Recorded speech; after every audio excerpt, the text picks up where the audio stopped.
Section 2, Chapter 2, we're taking a deeper dive into man in this world and how man is judged, or more accurately, the consequences for our actions, the spiritual consequences, both positive and negative, and how that applies on a communal level for the entire Jewish people. We're zooming out, addressing the purpose of the universe again, something that we covered extensively in the first section, and now we're approaching it on a more detailed level. Okay. I'm glad to be back. Here we go. Number 1. Hine, kvar hikdamnu heyus tachlis brias haminha anoishi, l'sheyizke v'yagir l'toifa amiti. We've already explained that the purpose of creation of man is that he should merit and reach true goodness. And what is goodness? That's connecting to God. And so ultimately, the purpose of the end game for all of these processes that man will endure throughout his lifetime and beyond is the final state in the world to come. However,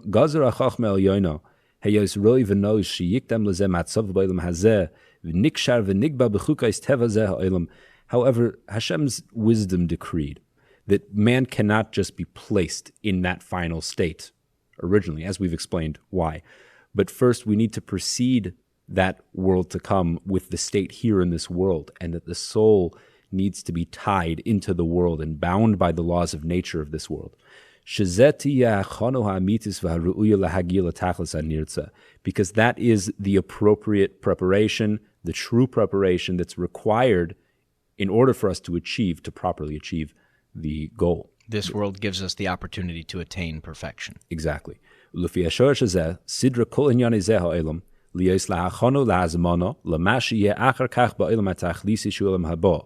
therefore, as you just said, the grand scheme of things, the purpose of this world is that everything is arranged. Literally, all elements of the world that we live in are arranged specifically in order to be a state of preparation for the world to come, which is the true goal. Now, this state of preparation, this world, there are really two different perspectives that we can view the whole thing from. The first perspective is the individual, a person himself, me, you.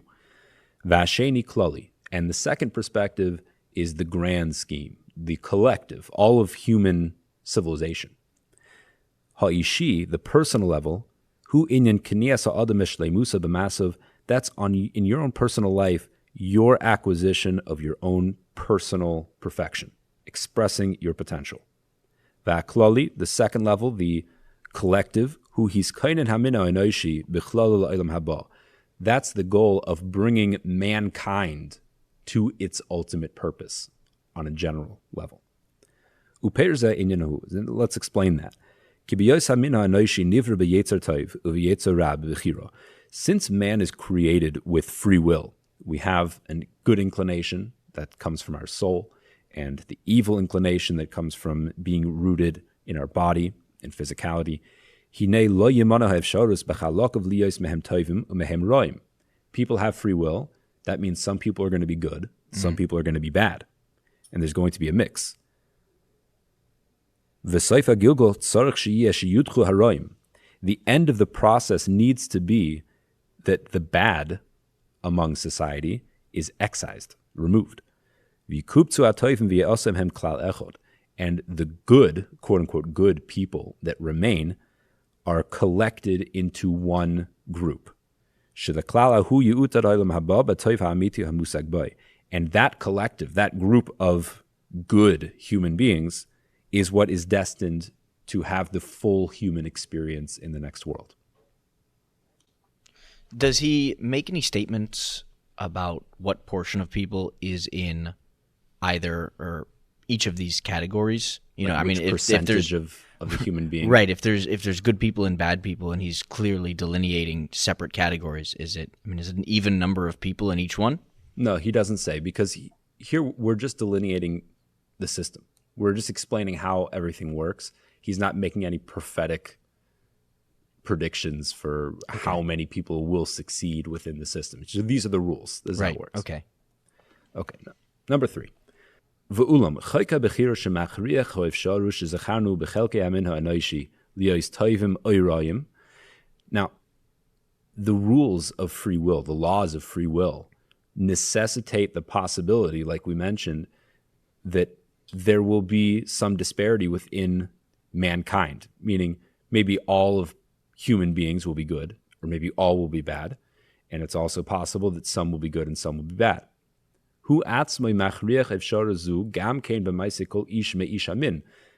That's also true on an individual level. Up until this point, we've been saying a person is good or bad, as if it's a black or white situation. But the individual himself could be a mix. It's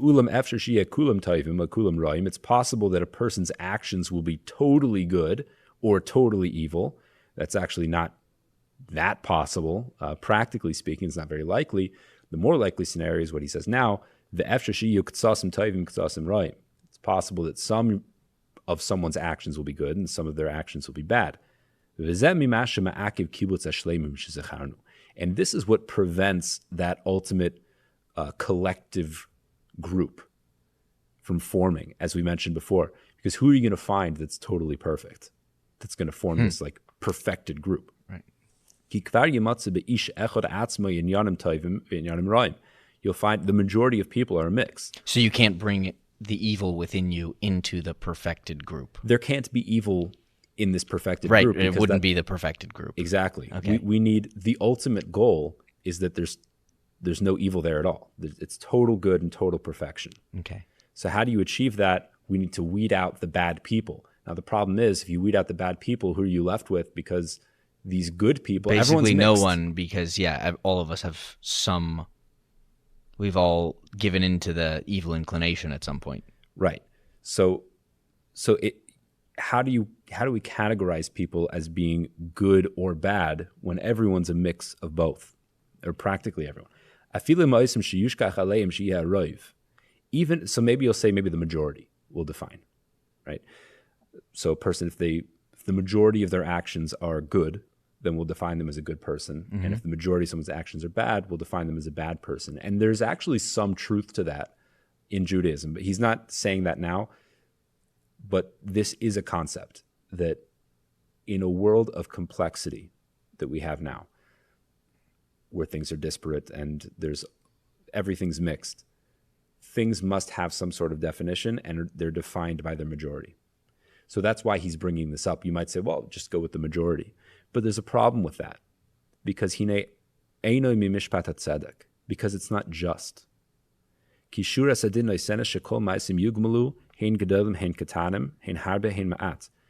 justice and righteousness demands that every action be accounted for appropriately, whether they're big or small, many or few. So to say that someone, just because the majority of their actions are good, let's say, to say that they are good, period, and to whitewash any negative thing that they've done and basically just wipe it out of existence and pretend like it's not there because the majority of what they've done is good, that's not righteous. They've done bad things. That needs to be accounted for. Okay, so the bad things have to be accounted for, and then also is it also suggesting that person doesn't deserve to be in the same category as someone who is more good than them, who has done less of the bad things, maybe? Sure, you could say it like that, but they don't deserve to be treated as good with a period at the end, right? Capital G, period, good. It's not true.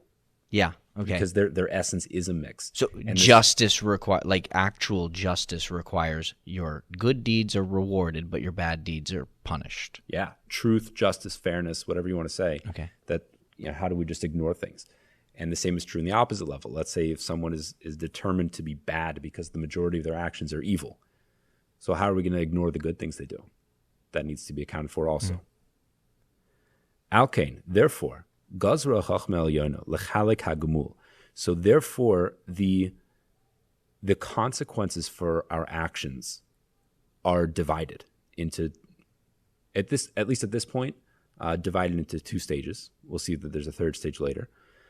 Bein l'schar, bein l'onish, whether it be for quote-unquote reward or punishment. And these are very superficial terms. It doesn't really mean a reward right? I think at this point in the podcast, we understand that we're not talking about when someone does something that's spiritually powerful or good, that they're not getting paid with some ticket that they can cash in an amusement park, right? It's not a reward. It's the natural, quote unquote, natural positive consequence that's resultant from that action. Are we talking about natural consequence, like cause and effect in this world? No, cause and effect as in if I if I do something that promotes my relationship with God, the result of that is I have a stronger relationship with God. Okay, a greater share in Olam Haba. Yes, that's in other words, right? Yeah. And conversely, the opposite. So this quote unquote reward and punishment, now that could show up, that relationship with God, that's how it shows up in the final world, in the world to come. In this world, it might look like success in this world, right? That payment could be given. But we'll get into that in a second. So we just said that it needs to be split. Since everything's confused, people are mixed together. Within one individual, you could have good actions and bad actions. How do you just define them as one or the other? To solve this problem, we have the recompense for actions in this world and the next world. Bishnei zamanim ubishnei mekaymes, 2 times in 2 different places. V'hainu shehine klal hamaisim yischalek l'roiv u'lemiut. First of all, we do divide the actions, as we mentioned earlier, into the majority and the minority. V'yudan harov levado, b'malkum uzman haroi lo. The majority of someone's actions, which will determine their essential identity, will be handled independently from the minority actions in either this world or the next world. And the minority will be handled also independently. Now, the true judgment, so to speak, the true compensation for a person's actions, the results show up in Olam Haba, the next world, as we've mentioned. And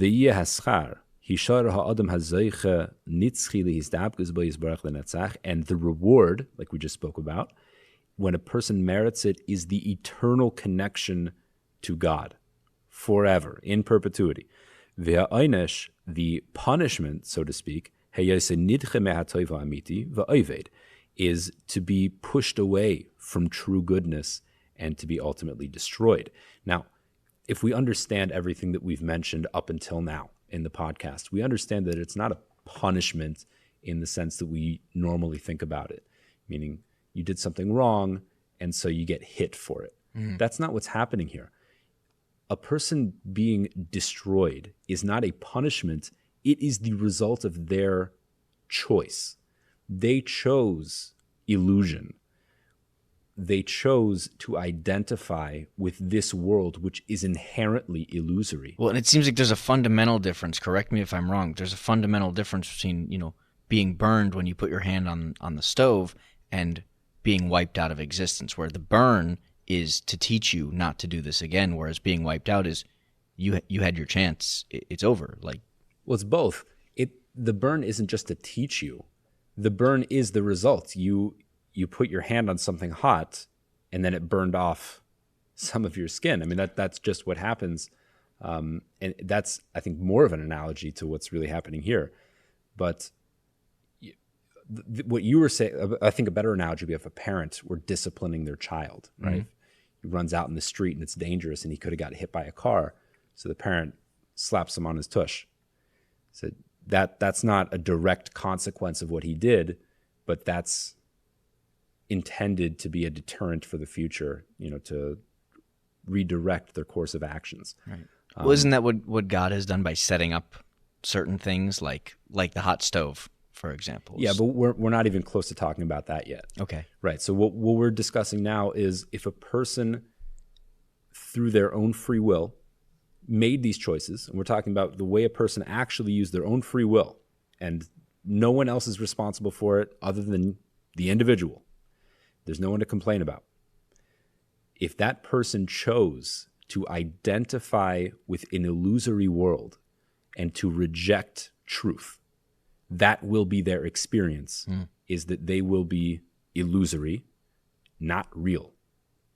And there's nothing left of an identity in a world of pure truth. They can only exist in a world of illusion. Okay. When the world of illusion is gone, they will also be gone. I see. So the world of truth is that next world, right? If a person identifies with God, they will continue to exist in so much as they exist vicariously through God. If a person chooses the other way, then they will be destroyed. So that's what he's saying right now. That's the next world. Now, to determine whether a person will be ultimately destroyed or will have any sort of existence is determined, yes, based on the majority of a person's actions. So majority good, they will exist because that will define their identity. An entity that exists in connection with God. And if the majority of their actions determined them to be something illusory, when this world is gone, there will be nothing left of them to have an identity that remains. Now,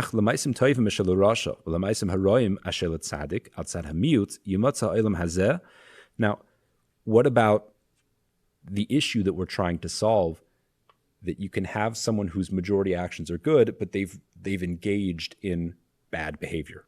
They have been sucked into the illusion here in this world. Or the opposite, someone who is majority evil, but does good things. Where's the accounting for those actions, the minority? The bad actions by righteous people and the good actions by wicked people, that shows up here in this world. Those are paid for in this world primarily. When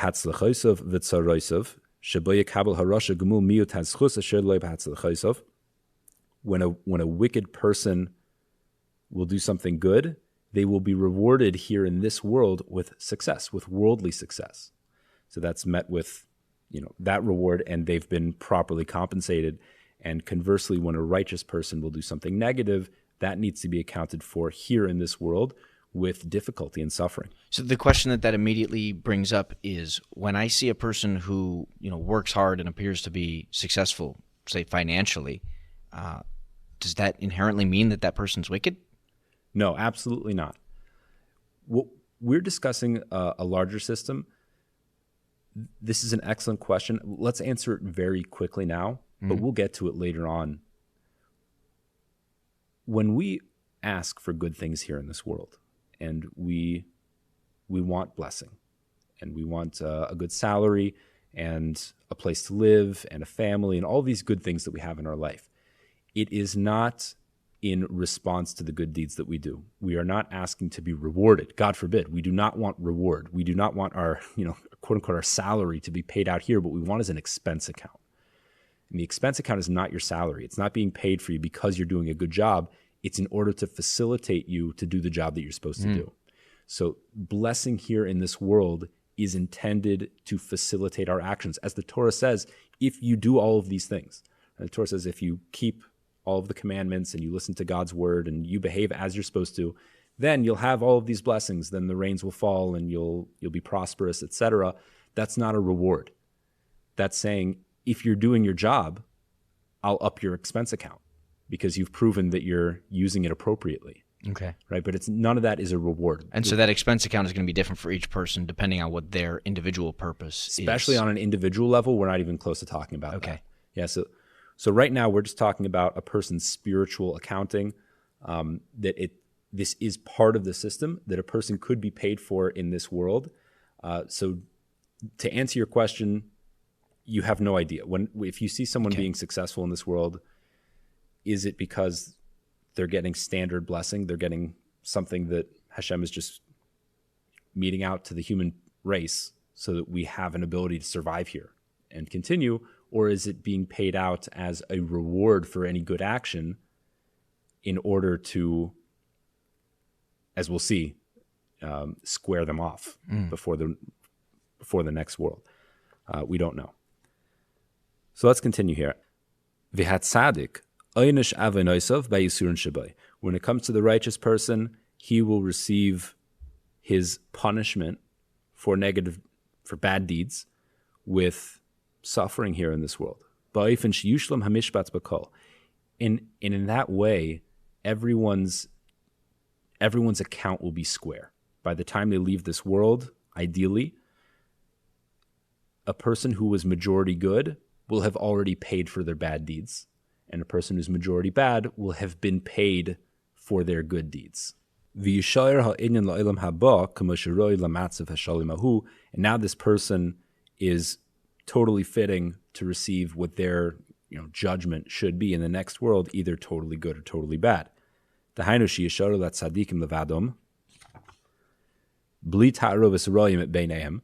the righteous, the collection of righteous, will be left totally righteous without any sort of bad mixture among them. So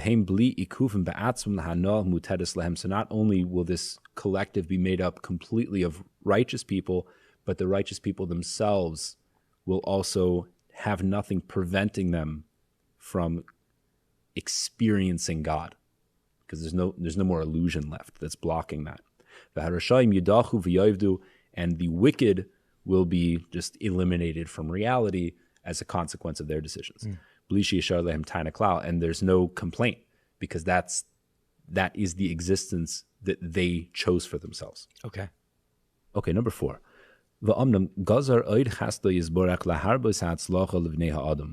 Now, everything that we've set up until now is ideally, the account will be square when a person finishes his life, and then he'll be totally either good or bad.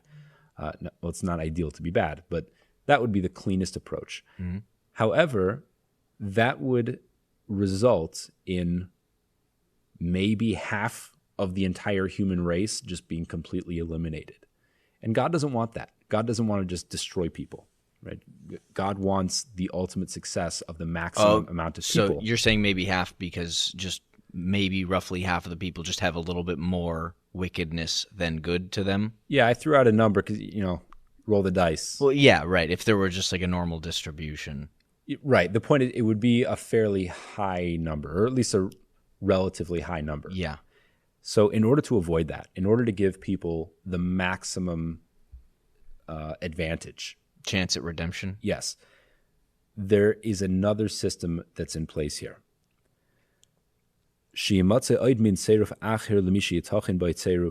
That there's a method of cleansing a person, getting them ready for anyone that would need it, even after this world. We're talking about someone who did immerse themselves too much in evil. I mean, any amount is too much, but this is a significant amount. But not so much to the point where they cannot possibly continue to exist in the world to come.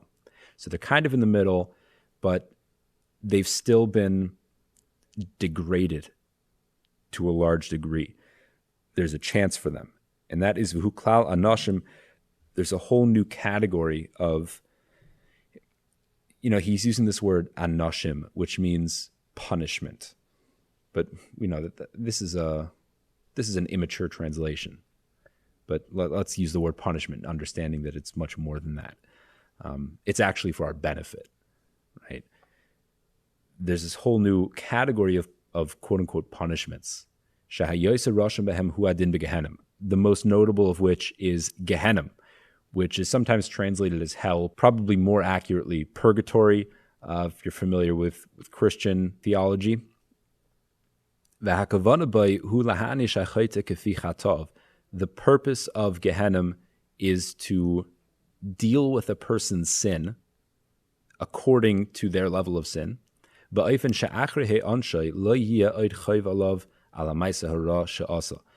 after their experience in Gehinnom of truly experiencing and burning out whatever evil that was part of their identity, that it will no longer remain as part of who they are after that process.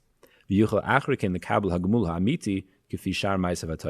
then afterwards, they'll be totally receptive and a clean vessel to experience the true goodness that they really did achieve in this world.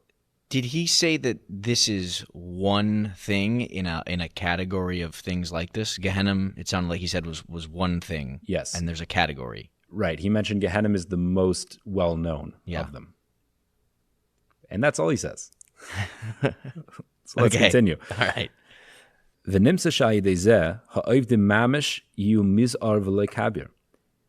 Ki hine lo yeh ela oisim shegover behem ara shir kol kach gadol she'iev she'yimatza lehem malkum b'shum panim liyos nishar megmul hamiti v'hanov nitzchis. Now it comes out that now that this option is available, you asked the question before, does he speak about the percentage of people that are successful in the purpose of life? Which people get to be in the good category. Right.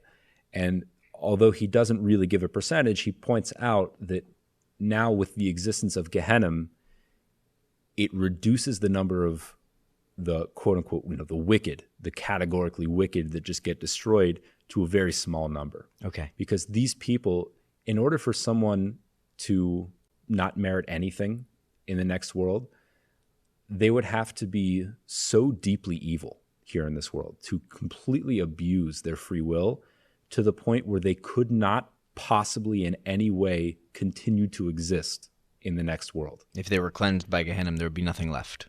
Exactly. Right. If you burn out all of the evil, that is not the same entity that existed here in this world. The identity is just not there. And that's a relatively few number of individuals within the entire human race. That's good news. Yes, it is good news. We always have the advantage. God wants us to succeed. That's the good news. So now it comes out, we said earlier that we divided man's judgment into two stages. Really, there's three stages. The main state of a person's true essence is determined in the final world, Olam Haba, which is after the resurrection of the dead, as we've mentioned. Now,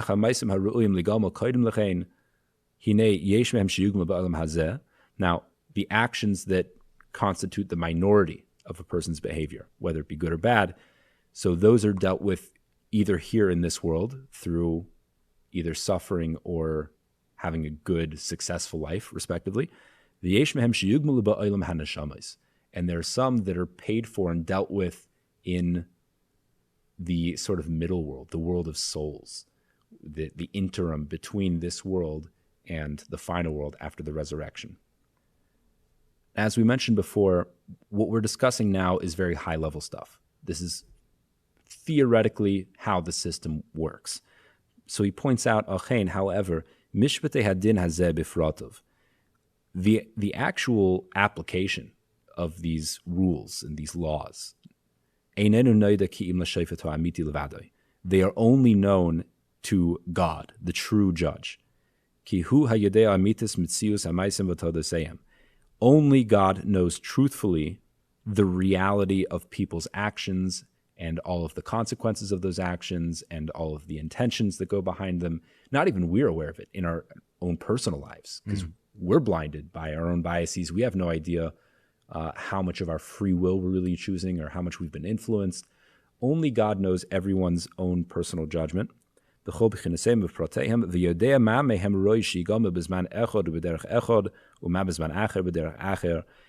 Hashem also knows not only the reality of our choices, but how to best deal with them appropriately, whether at this stage, right here in this world, with this path, meaning if a person should lose money or get a sickness, God forbid, or any of those things, or if a person should receive success in this world, or some amount of time in Gehinnom and the intensity of that Gehinnom. All of these things, we know that the system exists. We have no idea how it is truly applied on an individual level. We don't know what the balance sheet looks like. Right. It's impossible to know. It would be so complex that it's beyond any comprehension anyway. Umashi yodanu anachnu. The only thing that we know, we are privy to the general rules for how these things are approached. What it's founded on and what it's determined based on. And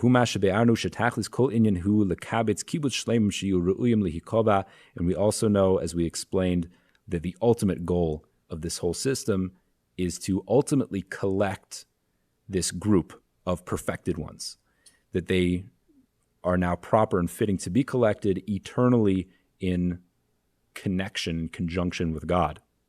In order for this to be applied appropriately, We need all of the elements of everything we've been speaking about, all of them together, in order to properly prepare humanity here in this world and individuals for their ultimate purpose. Now he continues and says, if we look deeper into this, and what he's going to say now is actually something that we've kind of discussed already. In addition to the fact that this whole system is fair and true, it's also based on just the reality that exists. What that means is, meaning like consequences. We've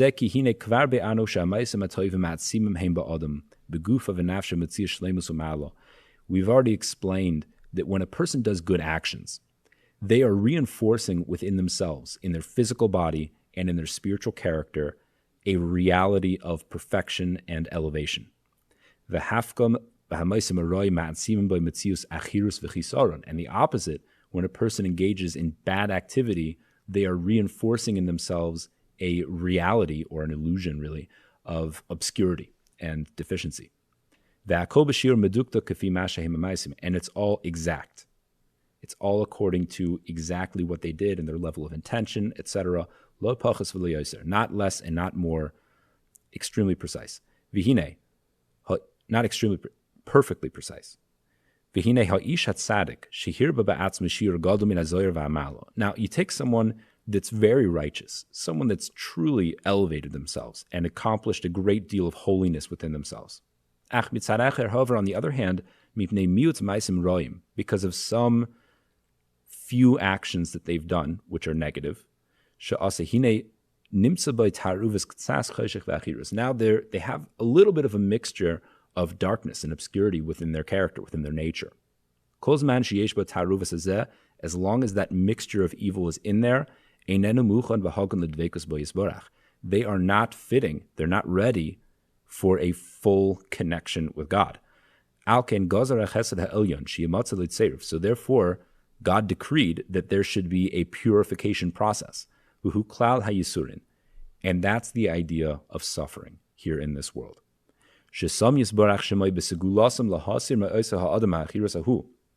That there is a fascinating metaphysical ability built into the concept of suffering that removes obscurity and illusion from a person's existence.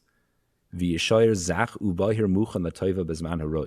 it leaves a person pure and capable of receiving true goodness.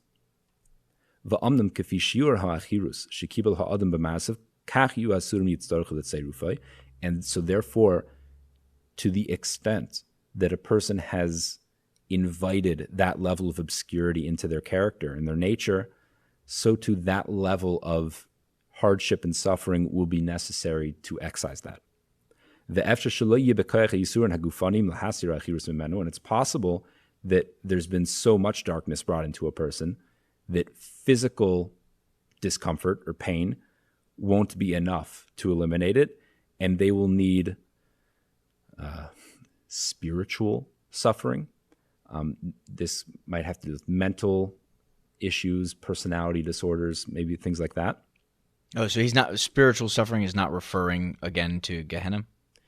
It's not referring to Gehinnom. It's referring to also suffering that happens here in this world. Okay. Right, meaning in addition to a person, let's say, God forbid, breaking their leg, they might also, God forbid, suffer with delusions and psychosis and things like that, which is a higher level of hardship and suffering, of course.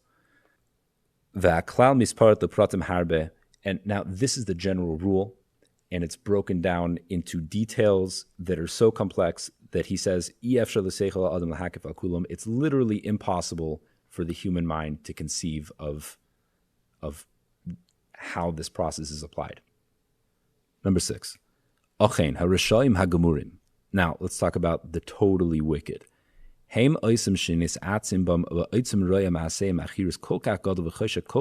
talking about someone who has reinforced their identity with so much evil, so much darkness, to the degree that ad shenishchasu begufim v'nafshim be'emes, that they have completely destroyed themselves in terms of the existence of their essence, their identity. V'shavu biltim ru'uyim b'shum panim lihidabek bo yizbarach. And they are left literally incapable of having any sort of congruence with God. V'hinei, efshar sheyimatzu b'yadim k'tzas ma'asim tovim. It's possible that these people will still have some good deeds in their hands. Aval heim ma'asim, but these actions, sheba'aloisam b'moiznet tzidka yizbarach einam achrim es ba'aleim l'tzad ha'tov hamiti klal, these actions, when weighed on the scales of justice, do not tilt in the direction of good at all when they're ultimately judged, this person. Loy mitzad kamusam v'loy mitzad eichusam, these good deeds, whether in terms of quantity or in quality, do not tilt the scales in their ultimate favor. Ki hare ilu hayu mechrim asem lezeh, because if they would, kavar loy hayu nichshavim r'shayim gemurim, of course they wouldn't be considered completely wicked people. They would rather be in the category of people that, let's say, would require Gehinnom. They would require some extra purification, and ultimately we get to the good. We're talking about people that their actions have no ability to tilt the scales in terms of their identity. However, so that justice can be served, because they did do good things, you can't leave these actions unpaid. No good deed goes unpaid. That's the right way to say it. It's been established within reality. Hashem makes it that they are paid for here in this world. And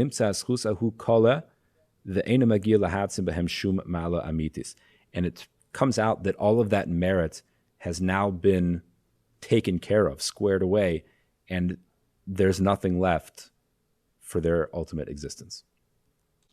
Okay, so we've established a concept here that God has created perfect justice in the world. And so a person who does good deeds will have those good deeds rewarded, but also that same person who does bad deeds, even in a small quantity, has to have those small quantity of bad deeds punished. And of course, the converse is true with an overall wicked person. But so with this person here, who does not get any share in the world to come, they're going to be paid in this world for their good deeds. How can we say that any amount of reward in this world is somehow equivalent to the perfection in perpetuity that we'll get in Olam Haba? That's an excellent question. This is the big problem. This is a tremendous problem, because it's true. There is no exchange rate, because it's not just that, leave aside the fact that connection to God is just incomparable to any amount of benefit that you could receive in this world.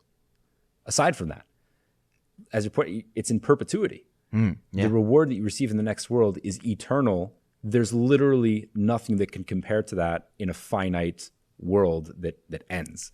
So if this one action, had the person been good, that action would have been paid for with eternal reward. Yeah. And now, since they don't reach that level of the scales, it's being paid for with something which is completely incomparable. It's an excellent question.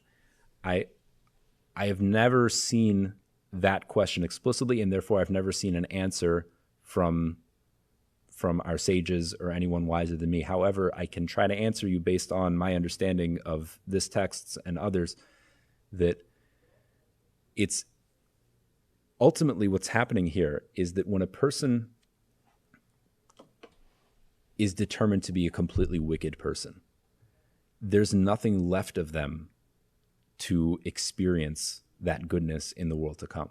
There is no person. It's just not possible. And so that action must be paid, but it has to be paid to that person. But that person does not exist in the next world. They can't be paid for this in the next world, because that's not where they are. This is an illusory person that only exists here in this world. And since that's who they are, that's the maximum reward that they could possibly attain, is something here in this world within the illusion. And so that they can be paid for that action within the world that they exist. for someone that exists eternally, they experience that reward eternally because that's their essence. Right, that does actually make sense. I mean, if someone told you that they were going to give you $100 today or $1 million 5 years after you die, you'd know it's obvious. Well, I can't make any use of $1 million after I'm dead.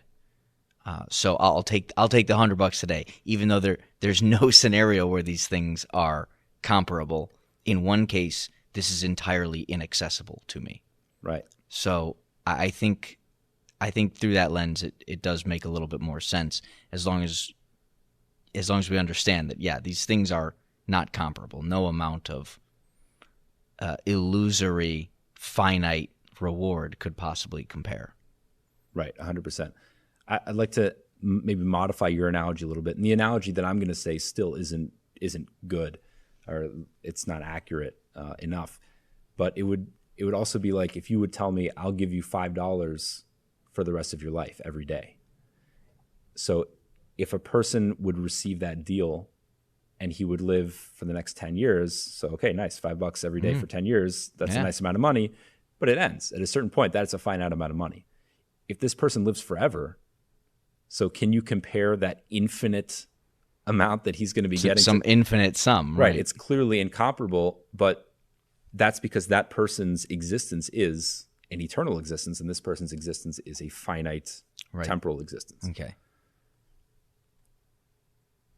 Now, it's still not a great analogy because the rewards are totally different also. Right? I think it does. I think that's even better, though, and it does make sense. Thank you. Number 7. Now, here's a very important point. He's going to say that it's extraordinarily foundational, which it is, because you might think up till this point that, okay, once all the bad gets burned out, then you're totally good. Then in the next world, everyone's basically got entry to perfection. Mm-hmm. And now everyone's on the same level because everyone's totally perfect. Perfection is perfection. Yeah. So basically all you've got to do is not mess up the majority of the time. I'm aiming for 51%. Exactly. That's what as long as you're just over 50%, then okay, it might not be pleasant for all the suffering in Gehinnom. That's an understatement. But great. As long as you're over the 50% mark, you'll just burn out all the bad one way or another, and then you're good forever. And like, why try harder than that? That's what it sounds like. Okay, so it's not true. Number 7. There's another extremely foundational point that we need to make here. He says, this collective, the collective of the perfected ones, as we mentioned earlier, that's destined for the world to come. It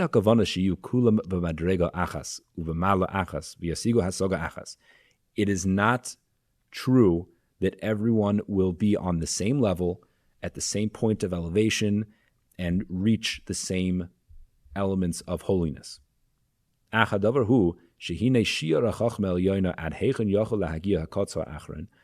It's just that what we've been talking about is that there is a minimum where a person can gain entry. And that, let's put that in air quotes, where a person can continue to exist, basically, eternally, and have that minimal connection to God where, okay, you exist. There is that entry point.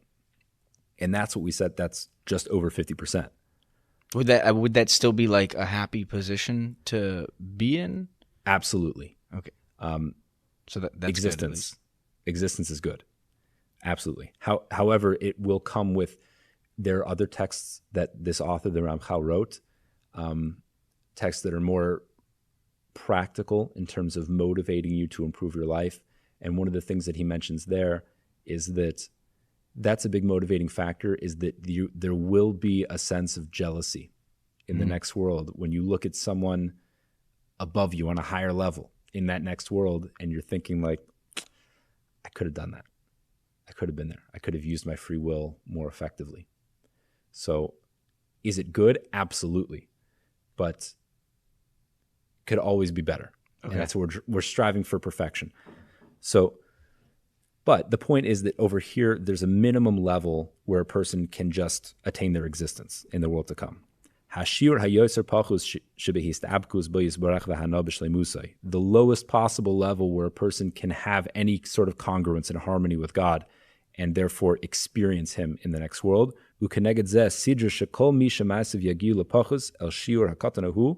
And things were arranged that anyone who merits through their actions to at least that level, that small level, they're already included in this collective. And they will be among those who are left to experience eternal godly pleasure. But someone who didn't even reach that level, that person's just totally out. There's no eternal suffering. They're just not there anymore. Just their existence is null. However, if someone's in, they've reached that level, the more that they've merited to,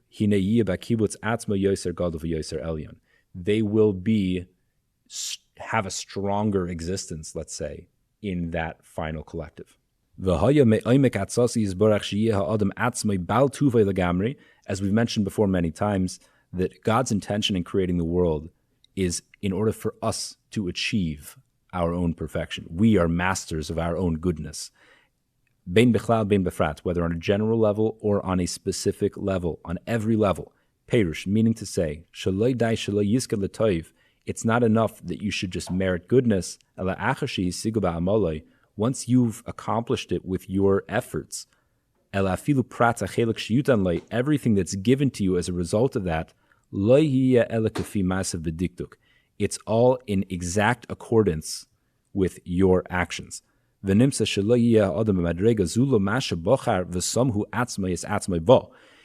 level that you are on, the existence that you have eternally, will be determined by none other than you. You put yourself where you will be eternally. And in this final collective, there will be ones that are greater, ones that are smaller, big, large. But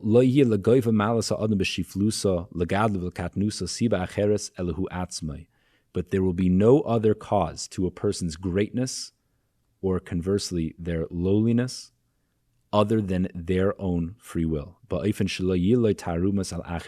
the point where you have no complaint against God or anyone else, it will be absolutely clear to every individual that the result of your existence is according to what you chose for yourself, and you bear full responsibility for that.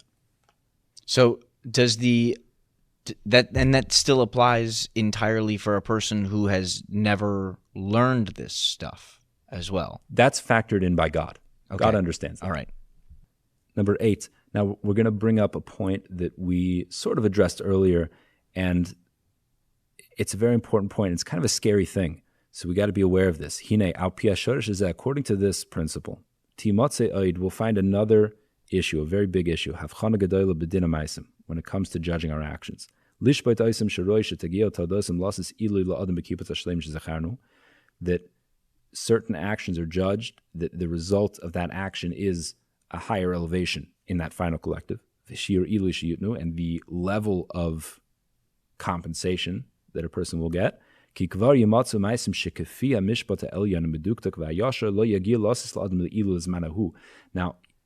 it does exist that a person's actions will be paid for according, and this is all according to the true judge. God knows best how to do all of this. It's exact and true and fair.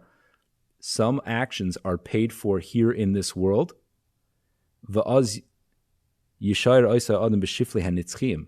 And therefore, in the next world, they will be among the very lowly ones. Biktani hakibutzahu, in the smallest. This is somewhat similar to the people that we've mentioned earlier, people that receive all of their reward here in this world. And they're totally eliminated in the next world. But there's a big difference. Those people that we just brought up, those are totally wicked people. They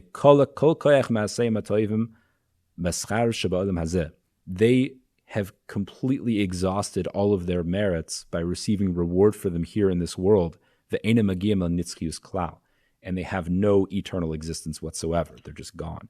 Ve'elu, but these people that we're talking about, hine kvar ma'aseh magiyam oisem al nitzchius, they do merit this eternal existence. They are there. And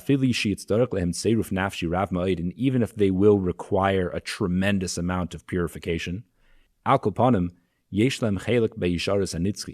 least they're there. They exist.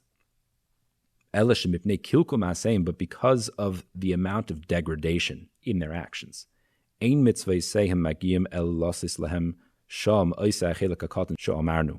their actions will only bring them to a very small level. Because the majority of their merits, they're cashing in here in this world. Because if judgment would decree that they should be paid for it in the next world, meaning experience that spiritual joy of being that way in the next world, they would have gotten it. So this is a fair thing. I don't know why or how. Right. I was going to say this is clearly. I recognize that you made the distinction that these are different from the wicked people we were just talking about, who no longer exist and so aren't there to receive an infinite reward. But yeah, this is clearly different, where this is saying these are people who will exist in perpetuity, and they're receiving some amount of finite reward in exchange for some of that infinite perfection. Right. It's the worst deal that you could ever take. And is this a voluntary thing, where God is looking in your soul and seeing what it is you want? Well, there are cases in the Talmud where people have requested it, and that sounds terrible, and thrown it away. It's literally the worst decision you could ever make. I mean, aside from doing something wrong. This is like the concept of selling your soul almost. Yes, basically, it really is. Yeah, almost exactly. Correct. It's a terrible thing, and it's not something that anyone who's sane would ever engage in voluntarily. However, he did point out that this is according to God's judgment, which is always true and fair. Right. And for some reason, this is beneficial to this person. How? Why? I don't know. Maybe without receiving that reward here in this world, they would become so demoralized that they would have become totally wicked people, and they wouldn't have even merited existence in the world to come. Is it beneficial to the person, or is it just saying that it's justified? It's just. Everything that happens to us is beneficial to us. Every single thing. So that's why I was saying it could be that if they had not received that reward here in this world, maybe they would have been so demoralized. They wouldn't have even done the work necessary to get to that minimum level. Exactly. Okay. So anything that happens to us is for our ultimate benefit. Okay. His final point here in this chapter is number 9. Everything that we've mentioned up until now in this chapter. We're talking about the suffering of the righteous. Why do bad things happen to good people? And why do good things happen to bad people? And also these terrible sufferings that people go through in mental suffering and emotional issues. This is all in addition to the final judgment that a person will have in the next world. However, when good things happen to the righteous, so we alluded to this, we spoke about it in the beginning of this podcast, and he didn't talk about it yet, but when good things happen to righteous people, that comes from something else. That comes from a different path. We'll speak about it soon, later on.